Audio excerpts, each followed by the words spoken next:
அதாவது ஒரு குடும்பத்துக்குள்ள திருமணமே ஆகாம எத்தனையோ பெண்கள் பார்க்க வந்து, மாப்பிள்ளைகள் பார்க்க வந்து, என்ன பண்றதுனே தெரியாம கல்யாணம் தடைபட்டுக்கிட்டே இருந்துச்சுன்னா இந்த பதிவை நீங்க கட்டாயமா கேளுங்க.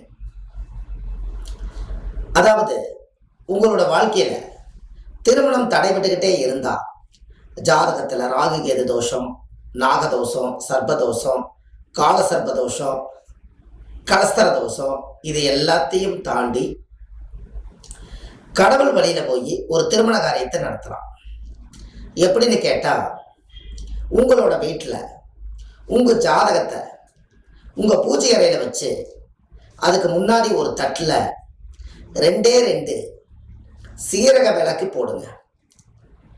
ஒரு மண் விளக்குல கொஞ்சம் சீரகம் அதில் போட்டு புது திரியை போட்டு நல்லெண்ணெய் ஊற்றி 48 நாள் நீங்கள் கண்டிப்பாக வச்சுட்டு வாங்க. இந்த 48 நாள் தீபம் போடுங்க. உங்கள் வீட்டில் திருமண காரியம் நல்ல விதமாக கைகூடும். அதுக்கு பேரே சீரகம்.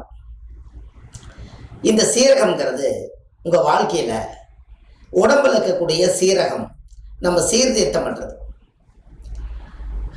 அந்த காலத்துலலாம் பார்த்தீங்கன்னா இந்த மாதிரி ரொம்ப ரொம்ப முக்கியமான வேலைகள் எல்லாம் செய்து அதுக்கு பலன் அடைஞ்சிருக்காங்க. அப்போ அந்த சீரக விளக்குக்கு ஒரு சக்தி உண்டு.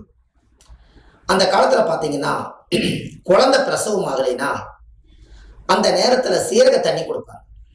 பார்த்துருக்கீங்களா? இது எல்லாமே ஆதிகால பரிகாரம் தான். அப்போ அந்த ஒரு சீரகத்தை குடிச்ச உடனே அந்த உடம்புல இருந்து அது ஜீரகமாகி அது ஜீரணமாகி அந்த குழந்தை பிரசவம் ஆகும். அதே போலதான் நம்மளுடைய அகம் சரியா இருக்கணும்னா தான் முகம் சரியா இருக்கும். அப்போ நீங்க கண்டிப்பா உங்க வாழ்க்கையில நீங்க இதை தெரிஞ்சுக்கலாமே.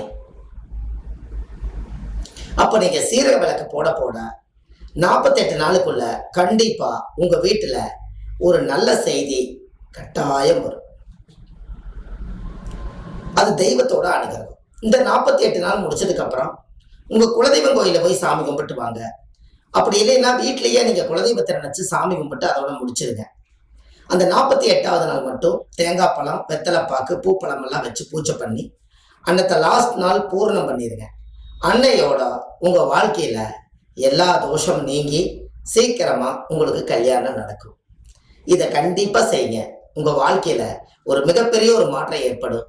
இதுக்கு பேரே சீரக விளக்கு பரிகாரம்.